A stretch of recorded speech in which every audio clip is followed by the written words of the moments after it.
नमस्ते मित्रों। आज मैं आपसे बात करने वाला हूँ संतोषानंद जी के बारे में। मेरा मन हुआ कि मैं उन्हें याद करूँ और आप लोगों से भी कुछ अपनी भावनाएं साझा करूँ। पिछले दिनों वो एक टेलीविज़न के मंच पर गए थे और जहाँ उनके आर्थिक पक्ष को लेकर बात हुई, अभावों को लेकर बात हुई और बहुत सारी संवेदनाएं, और फिर उसके बाद विपरीत जो है टिप्पणियाँ भी ऐसी आई जो मनुष्यता को शर्मसार करती हैं।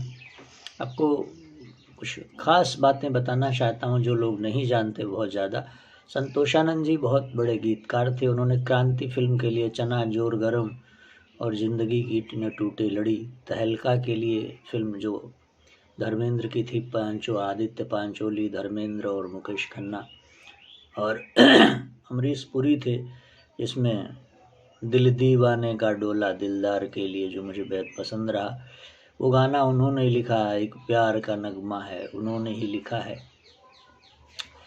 तो संतोषानंद जी ने एक लंबी फहरिस्त है उनके गीतों की, और एक ज़माने में लोग उनके गीतों के दीवाने थे, आज भी हैं। 2014 में मित्रों संकल्प आनंद उनके पुत्र का नाम था, जो प्रशासनिक अधिकारियों को गृह मंत्रालय में मनोविज्ञान की शिक्षा देते थे, पढ़ाते थे। कैसे जनता से संपर्क किया जाए, कैसे उनके मनोभावों को समझा जाए, कैसे जो है नीतियाँ बनाई जाए, उसके वो शिक्षक थे। और बाद में चल कर के उन्होंने आत्महत्या कर ली मथुरा में, पत्नी के साथ आत्महत्या कर ली रेलवे ट्रैक पे जा कर के, क्योंकि उनको जो है अनेक अधिकारी जो है एक मित्तल करके डीआईजी थे, उनका भी नाम उन्होंने लिया था। 10 पन्ने का उन्होंने आत्महत्या का अपने बारे में लिखा था कि मैं क्यों आत्महत्या कर रहा हूँ। और आप जानते हैं, अगर आपने देखा होगा टेलीविज़न पे, तो उनको संतोषानंद जी को पैरालिसिस से लकवा मारना कहते हैं, उनका हाथ भी कांपता रहता है। तो अब में वो शक्ति नहीं रही। उनका एक ही पुत्र था संकल्प आनंद, उन्होंने आत्महत्या कर ली पत्नी के साथ। ऐसे विकट परिस्थिति में, और जब आपको लकवा मार गया हो और आप जानते हैं कि हाथ कांपेगा तो लिख नहीं सकते, तो उनकी ये दशा जो है आज जो है वो परिस्थिति जन्य है, उसमें उनका कोई दोष नहीं है। और गीत जो है वो साहित्य के अंतर्गत ही आता है। उनके जो गीत हैं उसमें जीवन दर्शन है। आज भी वो गीत उनके लिखे उतने ही लोकप्रिय हैं, चाहे वो क्रांति का गीत हो, चाहे वो तिरंगा का उन्होंने गीत लिखा। मुझे याद है मेरे बचपन में मेहरा मेहरा साहब की फिल्म थी, और नाना पाटेकर को ख्याति वहीं से मिली राजकुमार के साथ करके, जिसमें वो डायलॉग रहता है ना कि मैं सूरमा नहीं आंखें ही चुरा लेता हूँ जानी। तो उसमें जो है बहुत प्रसिद्धि मिली नाना पाटेकर को। उसमें वो गाना रहता है शराब पे कि पीले पीले ओ मोरे जानी, पीले पीले ओ मोरे राजा। और मेरे प्रिय गायक मुन्ना ने गाया था इसे, मुन्ना अजीज, मोहम्मद अजीज मुन्ना। एक गीत उसमें राष्ट्र प्रेम का ये भी था जो मुझे बहुत पसंद था, मेरी जान तिरंगा है, अरमान तिरंगा है, मेरी जान तिरंगा है। तो ऐसे कालजयी गीत संतोषानंद जी ने रचा। और अब जब उनकी आर्थिक स्थिति बहुत अच्छी नहीं है और मानसिक स्थिति भी बहुत अच्छी नहीं है, ऐसी स्थिति में भी उन्होंने मनोबल को बढ़ाए हुए रखा है। और उसमें जब वो गए उस सेवा जो अपने टेलीविज़न के शो में, तो वहाँ पर उनको 5,000 का अनुदान जो है, अनुदान क्या कहूँ, स्नेह जो भेंट की, और उसे कई लोगों ने भीख लिखा। तो मुझे लगता है कि भारत में अभी भी कितने निचले दर्जे की मानसिकता है साहित्य और कवियों को लेकर। मैं बहुत दिनों से एक अभियान की तरह हिंदी साहित्य को लेके चल रहा हूँ, और हिंदी साहित्य में एक परंपरा रही है, प्रदीप से लेकर के, महाकवि प्रदीप से लेकर, शैलेंद्र से लेकर, रमानाथ त्यागी से लेकर, रमानाथ अवस्थी से लेकर, जो है एक लंबी हमारे यहाँ फहरिस्त रही है, सरस्वती दीपक जी को लेकर जो है। तो गीत जो है ना हमारे साहित्य के अभिन्न अंग है। जीवन में बिना गेयता के, बिना स्वर के जीवन भी नीरस है। गीत को अगर संगीत की जैसे ज़रूरत होती है, उसी तरह जीवन को गीत की ज़रूरत होती है। और ऐसे महान गीतकार के बारे में इस तरह की बातें करना, मुझे लगता है कि ये जो हिंदी का हीन वर्ग है, हमेशा से हीनता के बोझ से भरा रहा, उससे उभरना चाहिए। आप जानते हैं कि निराला के बारे में भी मैंने पिछले ही दिनों 21 फरवरी को उनका जन्मदिन था, तो मैंने एक जो है चलचित्र बना करके संवाद करने का प्रयास किया। मैं बहुत बार असफल रहता हूँ, लेकिन प्रयास करना तो इस डर से छोड़ नहीं सकते, क्योंकि मैं भी बहुत जिद्दी आदमी हूँ। मैं भी साहित्य का सेवक हूँ और इन दिनों गांव में हूँ, खेती कर रहा हूँ। तो गेहूँ की जो है, गेहूँ अभी रेड़ चुका है, उसमें बाल आने लगी है, 10 दिन में सरसों कट जाएगी। आलू की खनाई कर रहा हूँ। इन दिनों मेड़ों पर घूमते हुए सारे विचार आते हैं। जब लोग मेरी आलोचना करते हैं या कहते हैं कि भाई कोई काम क्यों नहीं करते, कविता, गीत, कहानी, साहित्य से क्या घर चलता है। लेकिन आप जानते हैं कि गीतों से ही मजरूह सुल्तानपुरी हुए, शैलेंद्र हुए, इंदिवर जिनका नाम श्यामलाल था, मूल नाम था, और साहिर जो है, तो तमाम लोग रहे जिन्होंने गीतों से ख्याति पाई। साहित्य में बहुत लोग जो है साहित्य करके साहित्य से ही आगे बढ़े। भारतीय भाषाओं के साहित्य के साथ हिंदी के साथ दुर्भाग्य है कि लोग कल्पना करते हैं कोई हिंदी का लेखक या पत्रकार आएगा तो झोला टांगे खड़खड़ाती हुई साइकिल और एक चप्पल पहने हुए मटमैले रंग का बाल बिगड़े हुए कोई व्यक्ति आएगा, इस तरह की कल्पना है। आप कभी कल्पना करिए कि एक बढ़िया सदरी धोती कुर्ता चमकते हुए जो है और गाड़ी से आए एक बढ़िया, और उसके पैरों में एक चमकता हुआ जूता हो, जो है बढ़िया गमछा हो, जैसे ये नया गमछा है। तो खैर ये तो हल्की फुल्की बात हो गई, लेकिन मुझे लगता है कि सभी हिंदी वालों को हिंदी की किताबें खरीदनी चाहिए। हिंदी के साधकों के लिए, या जो तमाम मेरी भारतीय भाषाएं हैं, कई बार मैं कहना भूल जाता हूँ चूँकि मैं हिंदी भाषी हूँ। हिंदी भाषी क्या हूँ, मतलब हिंदी क्षेत्र में मेरी भाषा तो अवधी है क्योंकि उसे 8वीं अनुसूची में स्थान नहीं मिला, इसलिए वो बोलियों में आती है। बहुत सारी बोलियां थी जो भाषाओं में आज गिनती की जाती हैं, और अभी भोजपुरी भी बोली ही उसे भाषा के रूप में मान्यता दिलाने का प्रयास चल रहा है। अगर ये भी एक बड़ा मामला है कि बोलियां अगर भाषा के रूप में आ जाएंगी तो फिर भाषाओं का क्या होगा। खास करके हिंदी का एक बड़ी राजनीति है। बोलियों को भी सम्मान मिलना चाहिए। जो बोलियों के लेखक हैं, चाहे अवधी है, ब्रज है, भोजपुरी है, मगही है, बुंदेलखंडी है, बघेलखंडी है, निमाड़ी है, राजस्थानी है, इन सब बोलियों को भी जो है सम्मान मिलना चाहिए। इनके विकास के लिए सरकार को काम करना चाहिए।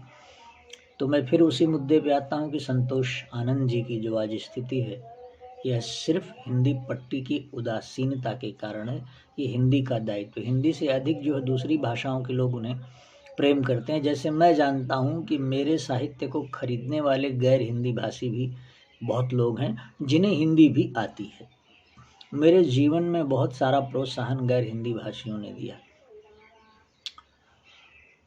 तो मैं चाहता हूं कि आप अपने दायित्व का निर्वहन करें। अगर आपके आसपास कोई प्रतिभाशाली गीतकार है, कवि है, हिंदी लेखक है और आप सक्षम हैं, तो आप उसकी जो है मदद करिए, और इस तरह मदद करिए कि उसके स्वाभिमान को कहीं चोट भी न लगे और उसकी मदद भी हो जाए। उससे बुलाइए, उसकी जो है कहानियाँ सुनिए, उसका व्याख्यान करवाइए, उसकी कविता सुनिए और सम्मान स्वरूप उसे कुछ मानदेय दीजिए। और अगर बिना बुलाए, बिना उसकी कविता सुने, बिना उसका व्याख्यान सुने, बिना उसका कहानी पाठ कराए आप पैसा दे देंगे तो उसे लगेगा कि आप उसके ऊपर जो है एहसान कर रहे हैं। तो इससे बचें। और ये जो है हमारा आपका दायित्व, और हमारे पुराण, हमारी संस्कृति, जो रामायण है, जो शास्त्र हैं, वो सब कहते हैं कि अपनी कमाई का दशांश जो है आपको दान करना चाहिए। तभी आपका जीवन सार्थक और फलित होगा। जब आप यज्ञ कर्म करते हैं, जहाँ जाप होता है, जो लोग की आध्यात्मिकता में रुचि होगी वो जानते होंगे कि जितना आप जाप करते हैं, जैसे आप गायत्री जप करते हैं, आपने 1 लाख गायत्री जप किया तो उसका दशांश हवन करना चाहिए, माने 10,000 जो है गायत्री जाप का हवन करना चाहिए, तभी वो फलित होगा आपका जो पूजन। बहुत लोग जाप करते हैं लेकिन वो हवन नहीं करते, तो वो फलित नहीं होता, तो उन्हें इसका पता नहीं होता, एक अलग विषय है। तो मैं चाहता हूँ कि अपना दशांश जो है आप दान करें, जो है जनहित में, परोपकार में लगाएं। उसमें एक जो है साहित्य को भी कहीं एक स्थान दें। जैसे भाई 10,000 आप खर्चा करते हैं तो उसमें 1,000 साहित्य के लिए दीजिए, चाहे किताबें खरीदिए, चाहे बच्चों को किताबें खरीद कर दीजिए, उनमें संस्कार आए पत्रिकाएं खरीद कर दीजिए। ये एक परंपरा आपको आरंभ से ही बच्चों में डालनी पड़ेगी। जैसे बच्चों को आरंभ में आप चॉकलेट देते हैं, हमारे यहाँ तो लेमन चूस कहते थे, हमारे बचपन में आता था 5 पैसे का दो, तो उनको आदत लग जाती है, फिर कोई बात कहेंगे ये काम करो, लेमन चूस देंगे तो करेंगे। इसी तरह से आप जो है चॉकलेट है, आइसक्रीम है, ये सारी आदतें आप डालते हैं ना बच्चों में, केक काटने की आदत डालते हैं, पश्चिम की परंपरा है। तो अब आप उनको दीपक बुझाने की भी परंपरा में लाते हैं। दिया हमारे यहाँ अचरा से, पिछले उसमें मैंने वीडियो में कहा था कि अचरा से लोग बुझाए, दीपक बुझाना फूंक करके जो है पाप माना या अशुभ माना जाता था, तो लोग अचरा से औरतें जो है उसको बुझाती थी दीपक को। हमारे यहाँ कहते हैं फूको, फूंक के बुझा देते हैं जितनी भी मोमबत्तियाँ जल रही होती हैं। अब बच्चों में आदत हो गई है, तो कहीं भी दिया देखते हैं तो फूंक मार के बुझा देते हैं। ये प्रवृत्ति अच्छी नहीं है, इसलिए उन्हें पुस्तकों का, पत्रिकाओं का जो है महत्व समझाइए, और नहीं समझाए उनको आदत लगाइए। एक दिन उन्हें चस्का लग जाएगा और फिर वो किताबें और पत्रिकाएं पढ़ेंगे, और एक बड़ी परंपरा बन जाएगी जब, तब हिंदी के गीतकारों को, लेखकों को, साहित्यकारों को इस तरह से जो है अपमानित नहीं होना पड़ेगा, या ऐसी स्थितियों से गुजरना नहीं पड़ेगा। और अभी मेरा जो नया उपन्यास आया है त्यागमूर्ति हिडिंबा, उसको आप लोगों का स्नेह मिल रहा है, मैं आप सबके प्रति आभारी हूँ। अभी मेरे 2 नए और उपन्यास अभी स्त्री विमर्श पे लिखने वाला हूँ। चूँकि गांव में हूँ तो यहाँ मेरा संगणक या कंप्यूटर नहीं है, तो बहुत सारी उसके वजह से तमाम समस्याएं हैं, और पिछले 8-9 महीनों से गांव में हूँ, तो बहुत सारे संसाधनों पे जो है मार पड़ गई है। जैसे ही थोड़े से होंगे तो मेरे लेखन में गति आएगी, क्योंकि मैं अभी शुक्राचार्य पे लिख रहा हूँ, विद्रोही शुक्राचार्य, और दधीच वध, महर्षि दधीच पर है, और एक उपन्यास जो है मुंबई में ही संगणक में पड़ा हुआ है, नारी विमर्श का तीसरा सिंदूर, और एक और उपन्यास अभी मैंने कल नोट्स बनाया है, पतिव्रता वेश्या। तो ये कुछ हैं, ये स्त्री विमर्श के उपन्यास हैं। तो मैं चाहता हूँ इन पर काम करूँ, लेकिन परिस्थितियाँ जो है वो विपरीत हैं, रोक रही हैं। फिर भी मैं पूरे प्राण प्रण से जुटा हुआ हूँ, और अभी संतोषानंद जी का आप हाल देख ही रहे हैं। इससे पहले जो है मैंने भी एक नव निकष में मेरा लेख आया है, जो साहित्यिक पत्रिका कानपुर से, जिसमें मैंने अभिलाष जी के बारे में लिखा, जिनका एक गीत है जो पूरे विश्व में प्रसिद्ध है, अनेक देशों में उसका अनुवाद जो है गाया जाता है प्रार्थना के रूप में। इतनी शक्ति हमें देना दाता, मन का विश्वास कमजोर होना। और सौभाग्य से वो मेरे मित्र थे, परिचित थे, हम लोग बैठते थे, वो हमसे मिलने भी आए थे एक बार किसी चैनल में मैं जब था तो। और ये बहुत प्रसिद्ध लोकगीत हुआ, जो गीत हुआ, और ये फिल्म में था अंकुश में, और उसी से एन चंद्रा का आगे चल कर के कैरियर बना, जो निर्देशक थे। तो क्या कहूँ, उनका भी वही हाल हुआ कि वो कैंसर से पीड़ित थे और मर गए दवा के लिए। उन्होंने फिल्म राइटर एसोसिएशन से भी मदद मांगी थी, और भी कुछ लोगों से, लेकिन हुआ गया कुछ नहीं। तो ऐसे अनेक दर्दनाक किस्से हैं। आप जानते वीनू महेंद्र, ओले ओले, जो सैफ अली खान का गाना बहुत लोगों को याद होगा, तो उन्होंने कई लिखे, वो भी एक दिन अचानक घर में मरे पड़े मिले थे।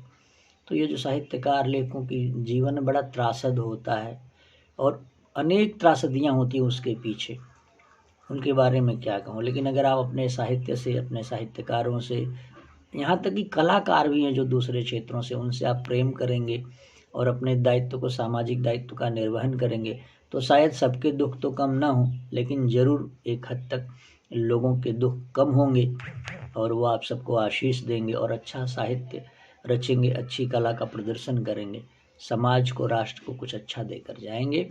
मैं पुनः संतोष जी को नमन करता हूँ, उनके साहस को, उनके धैर्य को, उनकी जिजीविषा को, और कृपया एक पिता के दुख को, एक कलाकार और एक साहित्यकार के दुख को समझें। अगर उन्हें आप कुछ सांत्वना, संवेदना नहीं दे सकते तो कम से कम उनको मानसिक आघात तो न दें। बस इतनी सी बात। बहुत बहुत धन्यवाद। नमस्ते।